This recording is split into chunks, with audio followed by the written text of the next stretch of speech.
He's sorting. I was like, okay, this is real. So you do your own podcast, don't you? I did a one little season, if you'd call it that. I was telling them they're like the worst audio, wireless equipment, not syncing and whatnot. But I like the idea of it.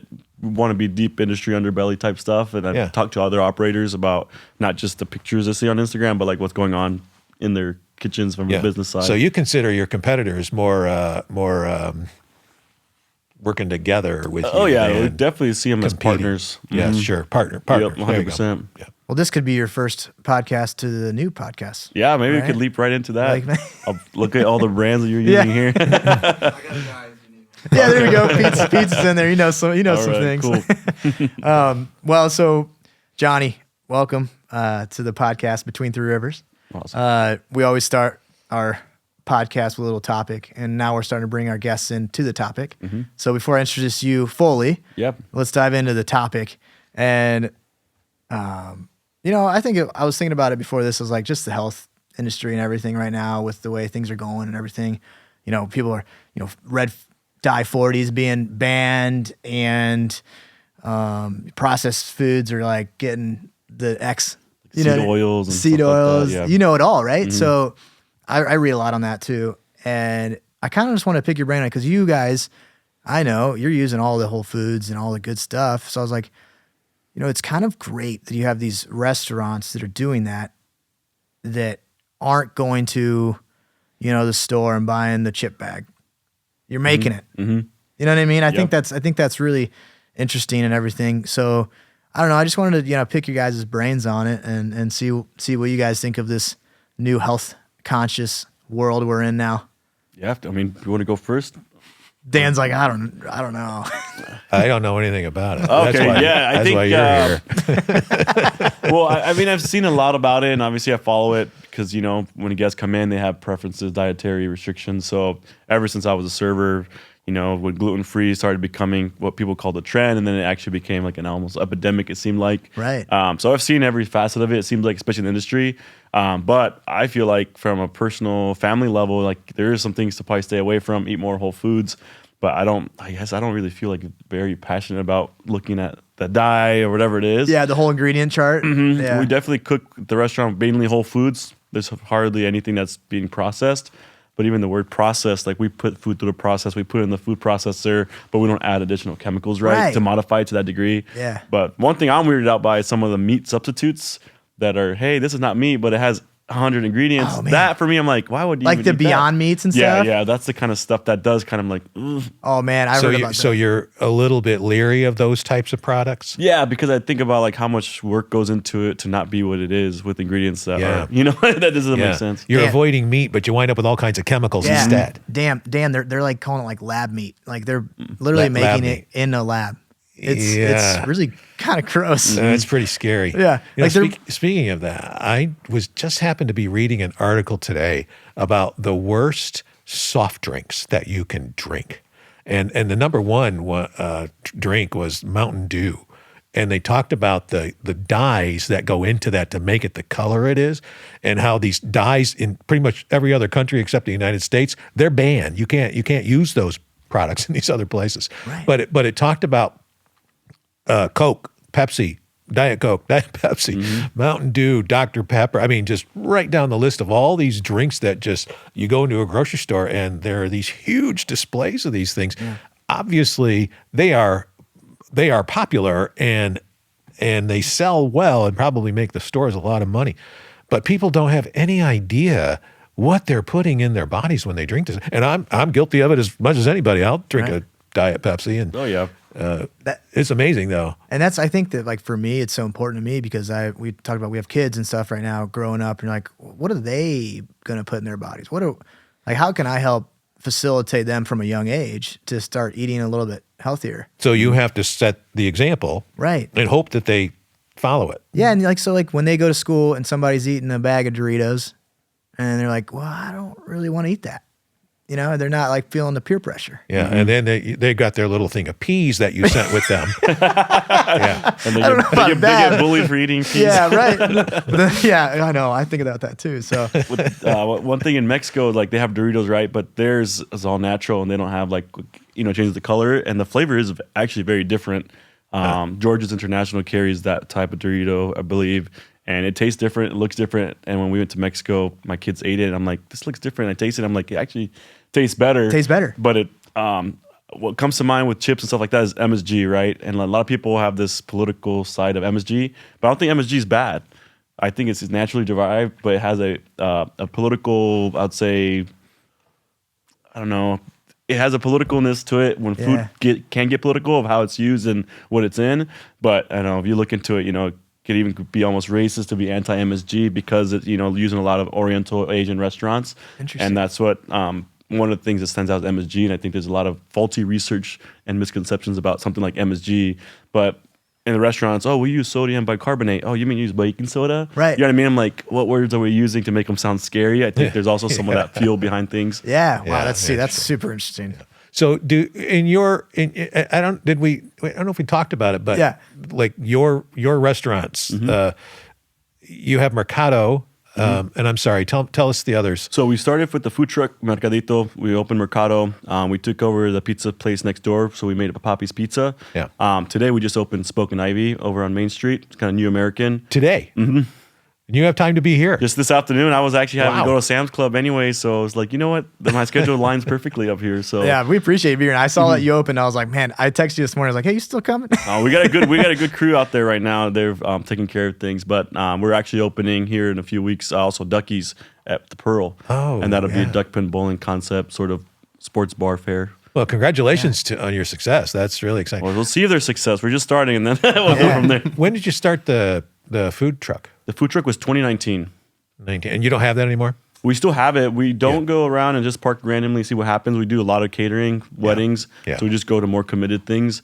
But yeah, we definitely aren't out there 6 times a week like we used to when we first started. Yeah. Yeah. So guys, this is this is Johnny Perez. Yeah. Let's introduce him. So Johnny, I was looking up on your history and everything, and you've come a long way with culinary skills and everything like that, and working at Proximo as head chef, and now owning all these restaurants. It's amazing. So I'm excited for you to be here and talk a little bit about how you got there and whatnot. So yeah, walk us through it. What got you into food? Is it your family? You're always been foodies? Yeah, I think so. I mean, the thing is, so I was born in California, but raised in Fort Wayne. When my parents separated, I grew up in Fort Wayne. But my dad's been in the restaurant business pretty much his whole life. But I never lived with him, so I'm not sure if it's something in the DNA or what. But a lot of my uncles have little taco shops and stuff in California. And then just growing up in Fort Wayne, I've always liked food. I always liked restaurants, but watched every Kitchen Nightmare episode, things like that. Right. And leading up to high school is where I went to Anthus for culinary arts. And that's where I kind of formalized my appreciation for like avant-garde cuisine, French cooking, and things like that. So the Career Academy now was Anthus, right? What was that like? I didn't even know they had like culinary in there. Looking back, I didn't realize how ahead of the times it was for even being in Fort Wayne Community Schools, because when I went to culinary school in Rhode Island, I went to Johnson & Wales, and in the culinary world, Johnson & Wales, CIA are kind of seen like the Harvard, Yale, like you go there and that's like the prestigious cooking school. But the whole first year of everything at that college, I learned at Anthus. So I was like, what? I literally paying all this money just to what Anthus taught me. I could have skipped a year. It was that good? It was. Honestly, it was that good. It was, the way that they trained and everything like that. We were doing competitions.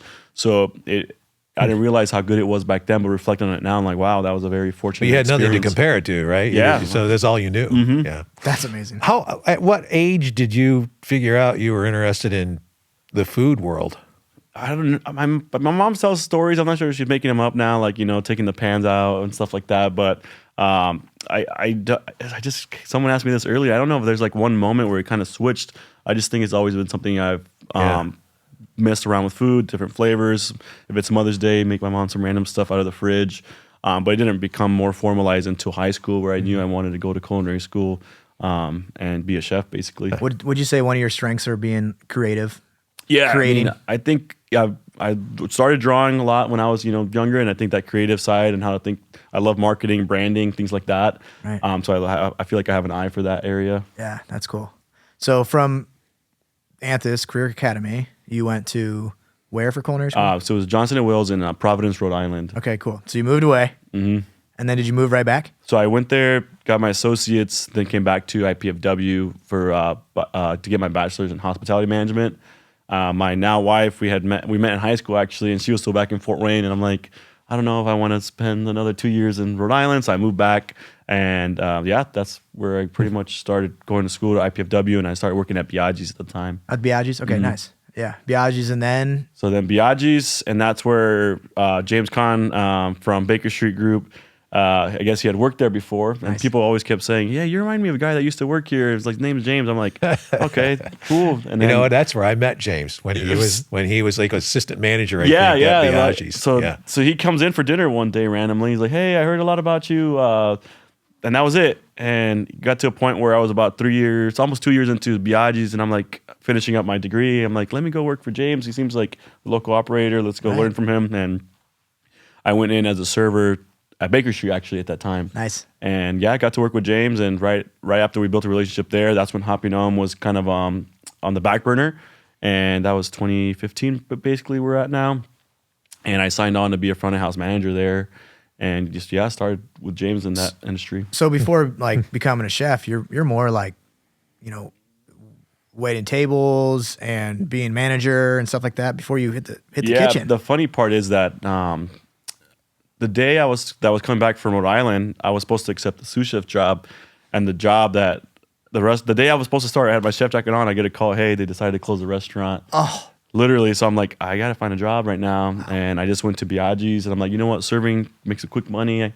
I can jump in, and that's what I had to do. So that's when I leaned into front of house. I knew I wanted to be a restaurateur, but the culinary, like I imagined going to France and working for free for this and that, but with, trying to plan a family, that didn't seem that possible at the time. But it's funny the way it works, right? You're like, you were going to be a chef in Rhode Island. Would have probably stuck you there for a little bit. Yeah, but it was actually to be a chef in Fort Wayne. So when I was moving back, the restaurant decided to close the day I started. Yeah. Got it. So I was already in Fort Wayne, but that's when I went to Biaggi's and started.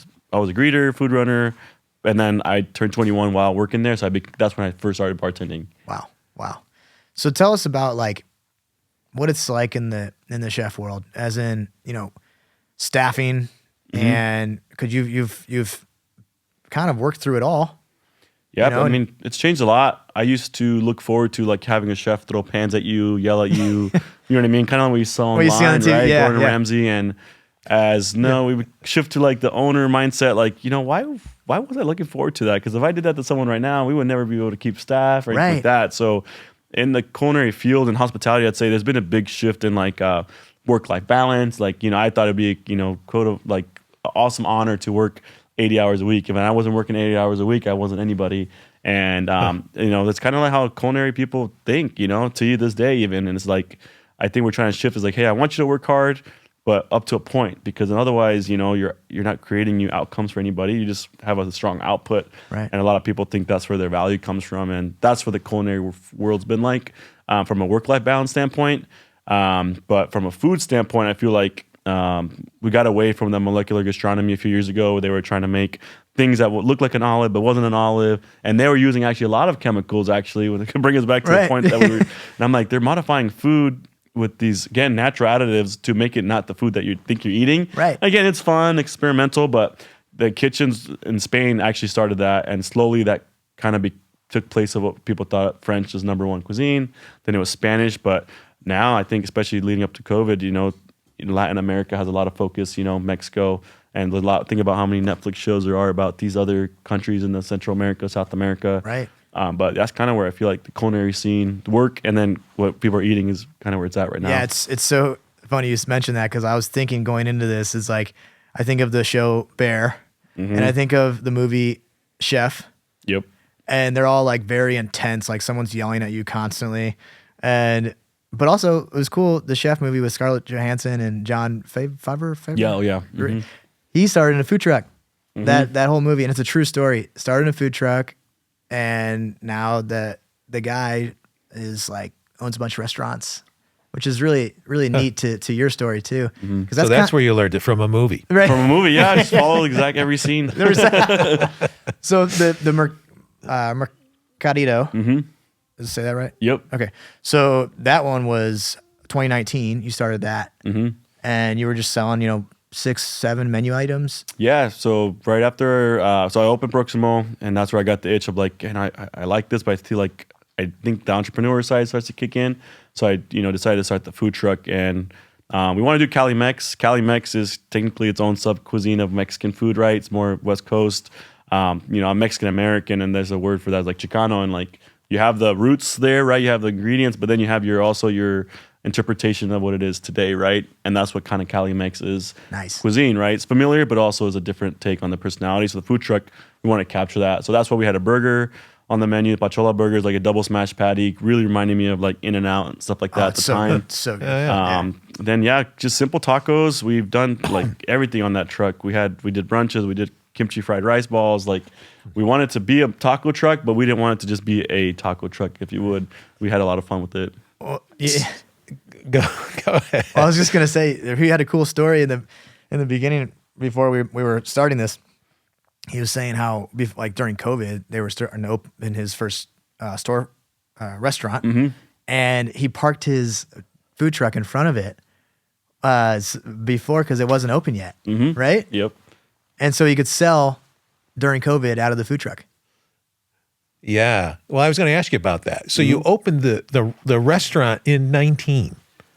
So right? technically, the food truck started 2019, but we committed to the space little after that year, actually. So in early 2020. And then COVID's going on, and Right, at that point. we actually almost pulled the plug on doing the restaurant because of how negative everything was feeling at the time. Yeah. So we had investors lined up to help us buy the chairs. The landlord was putting up money for construction, and now we're like, are we gonna still do this? Wow. So we almost didn't do Mercado, actually. So all the viewers out there know. But something caused you to move forward with it. What was that? I just basically, when talking to our investors, I said, we're gonna do this or not, like.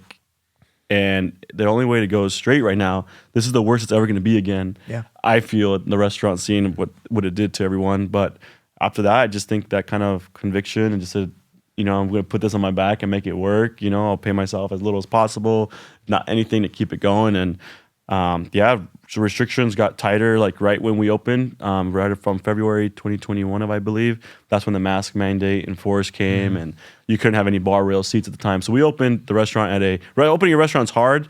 That just made it harder. That much harder. So, but yeah, no, a lot of restrictions. Yes. So to me, that you were able to do that and survive that period. When did the restaurant open in 2020 or was it 2021? 2021. So you were able to build it out during the COVID era, and it really didn't cost you customers because you weren't ready for them anyway. And that was the best part, is that the food truck was the best thing to have during COVID because it was outdoors. Yes. People can, space themselves out, wait for their food. Yeah, that's everything was lined up the right way there. And at the same time, we're advertising the restaurant opening by being literally right next to the restaurant. We put out some patio tables out there too. Looking back and reflecting, I'm like, wow, we actually did that. Right. Yeah, Jake worked right next door at 3BG, and he'd run out to the food truck, right? Oh, yeah. No, we were there frequent. That's why you recognized me. Yeah, I was like, I know. That's how did you often work we in were the there. truck? You did. Definitely. We were during that time, Sherman from Hideout let us there. That was our commissary kitchen. So we would have to wait for them to close to go and do our dishes and clean. And oh, wow. So we would finish an event, go in there while they're kind of mopping, and then go and slice our meat, cut everything, and take out our trash. And then we would still be up till 2 a.m. just cutting meat because we had to do it on the off time, right? Yeah. And then back then in the morning. So, that's that's a partnership with someone like Sherman. When he shut down, he let us use the kitchen, and we did online pre-orders out of the kitchen. So people did curbside, and we took it to their, and he's like, you don't have to pay me thing. I'm like, I have to give you at least something. Yeah. And that kept us alive. Right when COVID hit, I had just stopped working for Sherman. I took a serving job that one winter after our first year. So you worked for him for a while. So after our first food truck year, I needed something to do in the winter. So I served at Hideout. Yeah. And my last shift there, like probably a few weeks later, they shut down, everything. Yeah. And I'm like, I don't have any money. I don't get unemployment because I technically, wasn't employed at the time. Right. And we had a wedding deposit in the account of like a couple $1,000s. And they're like, hey, we can't do our wedding now. Can we get our deposit back? And we literally cleaned out like in Oh seconds. my goodness. Jeez. Dude, what a story. Yeah. Yeah, that's that Talk kind about of coming again, from that's nothing. leading up to Yeah. Mercado, and I'm like, I guess this is what all those people were talking about. Yeah. Man. So. Well, dude, that's I didn't even know that about you. So tell us about Mercado, because what do you guys serve? And also, like, when you did have the opportunity to staff it correctly, how was that for you? Yeah, I mean, opening the restaurant was a lot of fun. We had a really great opening team actually between kitchen and bartenders. Mercado, for me, everyone wanted it to be exactly what the food truck was. And we kind of wanted, because we had a bar program there, kind of give a full service experience with fun entrees. So we didn't do tacos on the dinner menu for the beginning. We definitely wanted it at lunch, right, for a good price point. But a lot of people wanted to come in and just casually have a margarita. They don't have to commit to an entree. So we were like, that makes sense, Let the identity of the food truck. We literally have it painted in the restaurant in a Right. big mural. So cool. And yeah, I think Mercado has kind of become like a place that you can dress it up, dress it down. Right. It's definitely a lot of, music and noise in there. It's definitely not a place if you want to have a quiet conversation. But for me, Mercado is probably my most personal brand that aligns a lot with who I am, where I come from, how we came from the food truck. And it's kind of our origin story, really. And it's technically the most, almost the financial anchor of everything else we got going on. Yeah. What does Mercado mean? So Mercado means market in Spanish. So Mercadito, the food truck, was little market. I always knew that we would make that transition. It's like, okay, here's the big one. And Nice. the whole concept behind that was like, the grocery stores in Mexico have a little bit of everything. You can get a taco here. Someone sells the meat and someone sells the tortilla, and you can literally get both there. And Mercado just always liked the element, the energy of like those outdoor markets in Mexico. And Mercado is 100 times easier to say than Mercadito. Yeah. But Mercado, I think, just rolls off the tongue easy. Sure, it does. Yeah. Mhm. Yep. And- Yep. So, I mean, I would see you in the truck, chef and cook and everything. Oh, yeah. And then you go to this now restaurant where you got to kind of let go. I did. So I cooked at the beginning and ran front of house, but I knew I had to find my replacement like right away. Mainly because when you're stuck behind the line, you can't go online and pay your bills and anything like that. So I tell people a lot is that I like that founder stage where like my wife is at the front desk, I'm in the kitchen, and that's very beautiful and romantic. But I don't think it's sustainable long term if you feel like you always have to be there. For what Mercado becomes in the summer, it's a lot. It's a monster store. What we pull off per square foot doesn't make sense. Right. And I'm like, I really think the whole concept of working on the restaurant versus in is very important.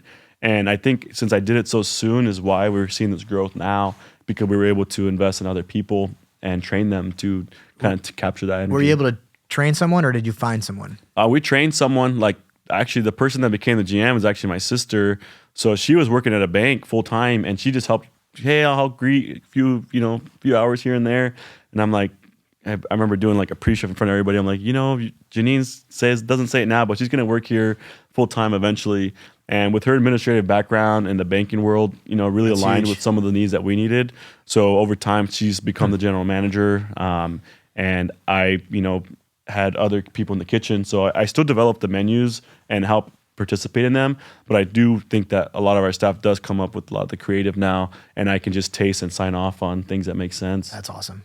So it's family. I mean, you got your wife work. Yeah, my wife, was our events manager for a long time with the food truck, and now we have an event coordinator. So now my wife's kind of become the restaurant designer. Oh, wow. And right now, that's who's at the restaurant now, which is why I can be here. Yeah, right. So we just opened, but she's Which a partner. does design of Spoken Ivy, man, by the way. Oh, she crushed it. She's frugal, but she knows how to put those things together and make it make sense. And you have kids, right? Yeah, we have a couple kids. How old are your kids? So one's 3 and one's going to be 2 here soon in May. Are they working there too? Not yet. I literally created managers for the future, actually. That's yeah, what, right. Yeah. Business that's growth. the strategy. Business growth, right? That's right. Yeah. He told me he lived above the restaurant for a while too. So Yeah, he is it that was his right? life. It's yeah. like Yeah, nice. We sold our house at the time and moved to the landing, and we lived there for a couple years, actually. My daughter was actually, she ended up being born 2 months early, so she was in the NICU for 2 months. Oh, wow. So for a moment there, I was at the NICU, sleeping at my mother-in-law's house, coming to the restaurant, back to the NICU every day. And I don't think anyone really knew that was going on, I guess, but we just had to do it at that What a time. whirlwind, man. There's no other option, COVID was still going on. We had to wear a mask. None of the in-laws can see the kid because no one else was allowed besides the parents of the NICU. But to have that going on and the restaurant kind of at full momentum, it was a lot for sure. So life must feel a little bit more calm for all of you right now. This honestly feels way easier. I really don't feel like this different type of stress that makes you want to puke. I feel like, hey, this is gonna be hard work, but let's just plan better. And I mean, that's why I'm take it one punch at a time, right? Yeah, for sure, 100%. So you worked under James Caan, which is another restaurant, name. He has a couple restaurants here in town, right? Developer and all that. Is that where you kind of got like the help with the business side of things, or what you think it was your sister? I guess I'm kind of thinking like you got now Te Gusto Hospitality, which is like the umbrella. Yep. So I guess what got you there, business thinking? Yeah, I think working with James, we learned. I feel like he's definitely a mentor of mine. Growing up and being in my first full-time manager position. We'd always have like late night conversations even after the Hopping Dome closed. Like he's on the computer upstairs working till 3 a.m, and just have some heartfelt conversations about like coaching other team members. Why are we here to do this? And I think that's where a lot of my idea of like what the restaurant business is actually. Food and beverage is easy. This is how much it costs, how much to charge, right? But that human element, I think is what a lot of restaurateurs miss out on or don't understand for some reason. But I think when we start there, the whole Te Gusto Hospitality is kind of based off high truth, high grace. And that's kind of, I was like, how are you guys doing it? I'm like, this is my business plan. It's just literally that high truth, high grace. I'm going to let you know why we need to fix this or what we're doing or why I'm telling you this, but I'm going to do it gracefully. You know what I mean? And that's the only way we can work together, right? And I think that business mindset is not even numbers based, but the spreadsheet is made on those human interactions. And everyone always starts with the spreadsheet and how to fix these numbers, and they never start with the people. And I think that is kind of what catapulted our mindset and how we've been able to scale. I think the numbers will take care of themselves. Right. And then that brings in good people, like-minded people. How tough is it to find good people? I think if the reason that we're able to scale right now is that the people that we've had with us for a few years now, they're either going to mature to a point where they're going to leave the company to another restaurant, and we found reasons for them to stay. If I'm not growing, if I'm the last GM of Mercado, no one sees a future in the store, right? Like, oh, this is Johnny's GM spot. I'll never be a GM because it's Johnny's, right? But that kind of forward thinking has let people that really love hospitality restaurants know, hey, these guys are independent, but they're growing. There might be a spot for me. So our team at Spoken Ivy, the head chef and our GM and actually our bar manager have all been with us for almost 4 years already. So if I had to go hire some random person off Indeed, it would not see the same culture immersion from the beginning. Sure. And so good people are there. Yep. But we've been very fortunate that we've been able to build with them and they can learn what we need. But I do think there's maybe a very big void in hiring like a random manager off a resume. That there's not that many good. How about just wait staff? Is that working for you too? Even then, like we definitely need more. But the staff's there. But downtown's it has its own ecosystem, right? A lot of servers do want to work in the neighborhood or the neighborhood that they live in. Downtown is like a mix of people that either live there or don't. But with so many restaurants opening, you do recycle a lot of staff. Yeah. It's not really new people entering the job market per se. There's some college kids in town sometimes, but a lot of the hiring is literally recycling of people that, oh, it's a new restaurant. I'm going to move to that one now. So. Yeah, you had a really cool quote online. It said like, we're not competitors. You guys are collaborating. You guys are working together because there's a need, especially here in Fort Wayne, for good restaurants with good service, good food. 100%. I think for my restaurant peers, I don't want to compete for your staff, but for me, if my staff member is leaving to another restaurant, I'm very selfish. Take it very personal. Like, why are they? What didn't we not do for this person that they think this is a better, other serving job, let's say, or any cook job? Like, what could we have not done? But I hope other restaurants think that as well. And I think, making sure that, we could just get a server overnight. Like, no, you can't. Like, right. You need to train them and nurture them. It's a whole nother responsibility. Yeah. I think that's key too. You're like saying, why are you leaving? What can I do better? I mean, that's forward thinking too. So we got a sponsor time.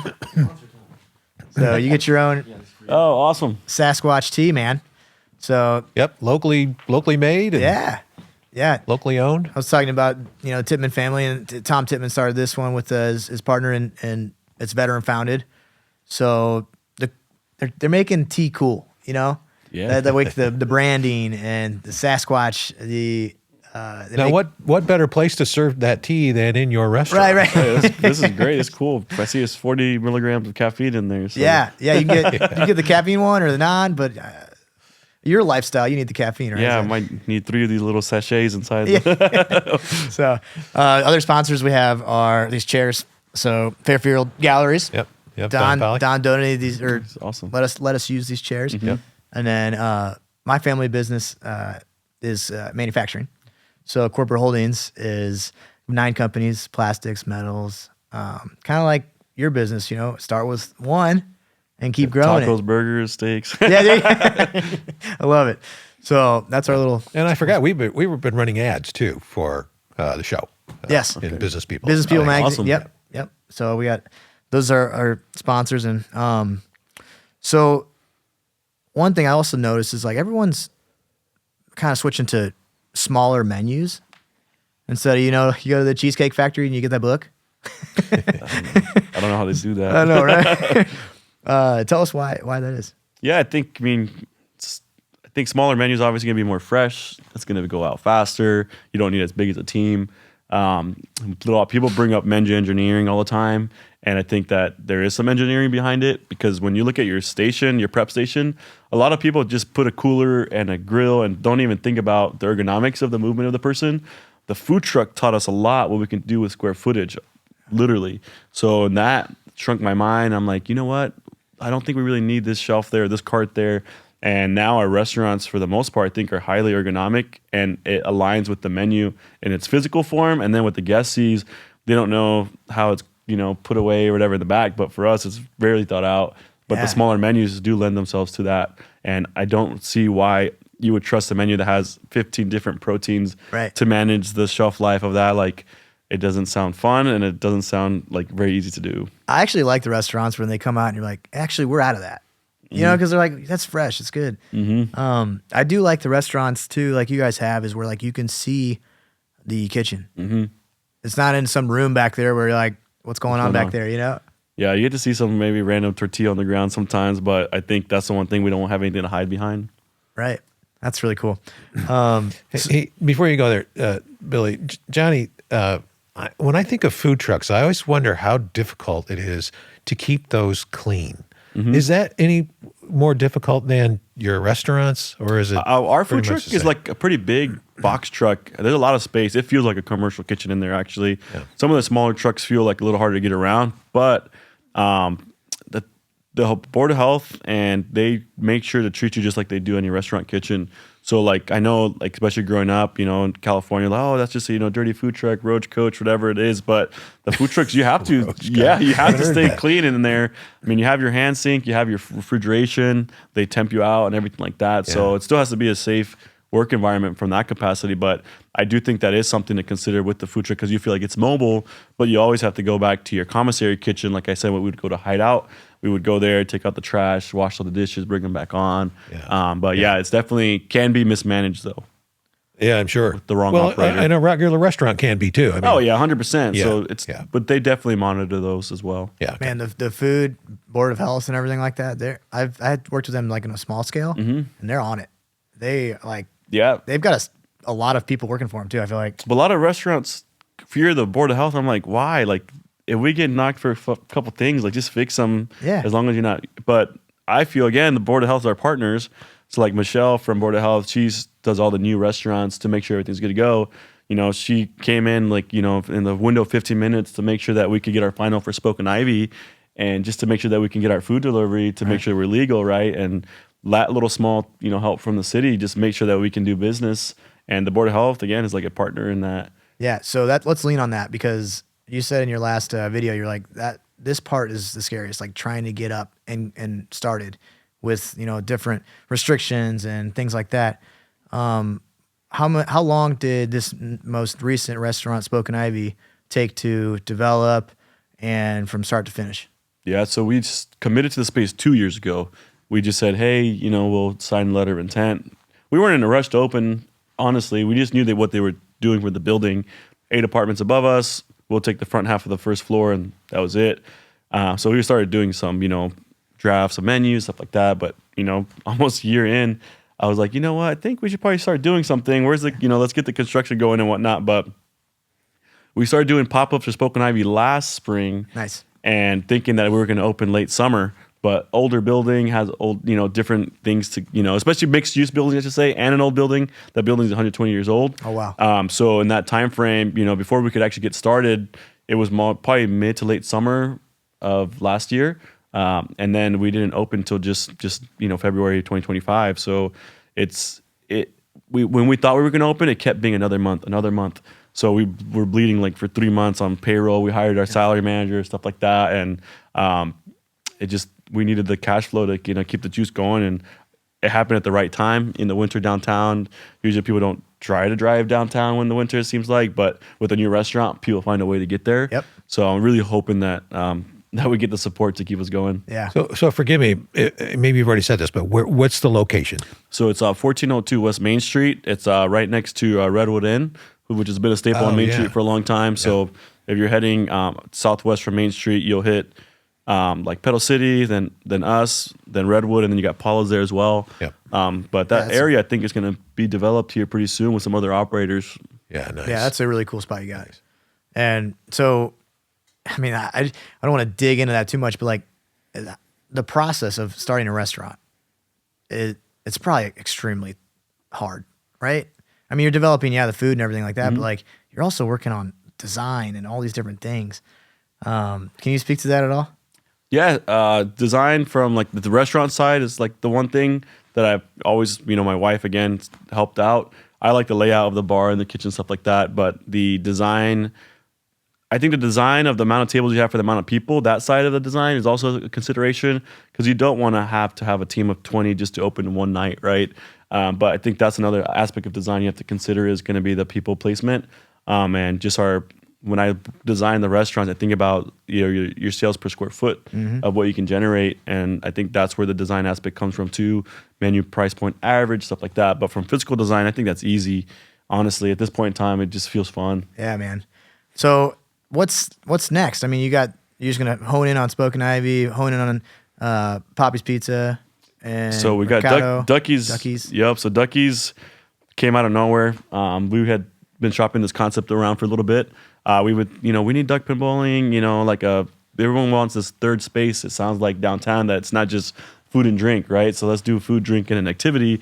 And duck pin bowling is, there's a place in Indy called Pins. We did a lot of research in Ohio at some places, and it's just such a simple activity. It's a small ball, little kids can do it, and like it's multi-generational, I guess, if you will. Right. And I said, it'd be fun to do this. So we actually looked at a couple other buildings, and I looked at the Pearl, and I'm like, there's another, there's a space for lease. Let's at least see how quickly they'll say no for us to be a tenant. But, we got into conversation with Tiffany off their team, and slowly we, made something make sense. And Ducky's, as Spoken Ivy was still lingering in the background, became something that we committed to. Yeah. So I thought we were going to have 3 months between the two. Now it's 3 weeks.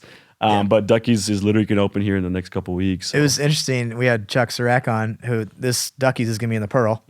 And he was like, well, I don't think I'm supposed to say this, but we're going to have duck pin. and here we are sitting here talking about it now. So that's opening in a couple of weeks. Yeah. So we have final probably next week with the city or with the building department. And then if we can build our team together, I would say early March is going to be when we open. So back-to-back restaurant openings. Okay, this probably is a naive question, but like, how does the Michelin star work? So if you look back how it started, the Michelin tires, like, hey, based on, how far something is, this is worth the 3 stars, right? So the tire company obviously is going to influence, what's going to take to get there with their tires, right? That's how it really started. Yeah. But there's a lot of lore, and like people think they understand it, but then they don't.